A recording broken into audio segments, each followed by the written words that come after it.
Bonjour Rudy. Eh bien, ma chronique sur cette antenne il y a 15 jours s'intitulait «Et si les pogroms avaient été filmés?» C'était pour comparer les massacres sans images du passé, qu'on pouvait donc ignorer, comme Auschwitz ou le Rwanda, avec le 21e siècle, cette guerre d'Ukraine suivie jour après jour par des milliers de journalistes courageux de tous les pays. Hier, donc, le monde a découvert les informations qui nous arrivaient peu à peu de la petite ville de Boutcha, dans les environs de Kiev, que l'armée russe vient d'évacuer après 3 semaines d'occupation. Les photographes, les reporters découvrent en même temps que nous les images des corps laissés dans les rues, sous un vélo, écrasés au volant de leur voiture, entassés dans une cave ou jetés dans un fossé. Parfois les mains attachées dans le dos, tous civils, sans la moindre arme. Stupéfaction mondiale. Les projecteurs éclairent aujourd'hui les rues de Boutcha, mais les journalistes vont bientôt pouvoir entrer dans une autre ville martyre, Mariupol, grande ville détruite pratiquement par les bombes de Poutine, qui, je le rappelle, est un habitué des massacres venus du siècle, après avoir déjà écrasé les habitants et les immeubles à Grozny, Alep, Mariupol, Irpin, Boutcha, etc. On s'attend au pire.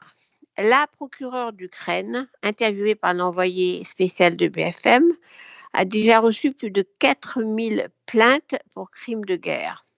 L'armée de Poutine coche déjà toutes les cases de la définition légale de crimes de guerre: assassinat civil, pillage, enlèvement, exécution des élus locaux, prise d'otages, déportation de population, torture et viol. Le gouvernement russe, lui, parle toujours de mensonges et accuse les Ukrainiens de se tuer eux-mêmes. Le monde entier est choqué, finit par comprendre que la diplomatie occidentale a échoué depuis 20 ans, qu'elle a permis à Poutine d'envahir et de bombarder sans frontières.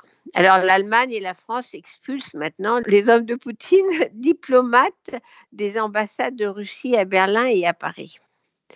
Mais nous, en France, nous sommes à la veille de nos élections présidentielles et j'entends des commentateurs émettre des doutes devant les images implacables et les premiers témoignages des habitants. Sur CNews, partout, j'entends des soi-disant experts dire: «Ah bon, en temps de guerre, il y a des pillages et des viols», comme si c'était banal. On ricane sur Biden. Nul, disent nos spécialistes. Comment ose-t-il traiter Poutine de boucher et de criminel de guerre? Les Américains disent n'importe quoi. Alors, devant ce bêtisier nauséabond, qui voit que le vieil anti-américanisme français n'est pas mort, il faut rappeler que nous avons 3 candidats dans le peloton de tête à la présidentielle qui, malgré un rétro-pédalage à toute vitesse, ont flirté avec Vladimir Poutine. Nous avons un Mélenchon qui préfère le dictateur sanguinaire au démocrate Biden.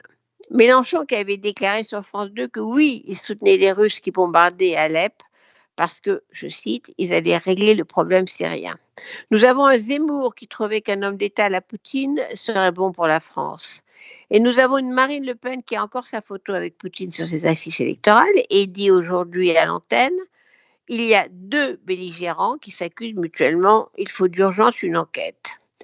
Ces 3 candidats ont en commun leur haine de l'Amérique et leur fascination pour la Russie, avec laquelle ils reprendront toutes leurs relations quand la guerre sera finie. On évite de prononcer le nom de Vladimir Poutine tout de même ou de le condamner. Mais avant de choisir un bulletin de vote pour l'un de ces candidats moisis, regardez les dernières images des crimes de guerre commis par les soldats de Poutine.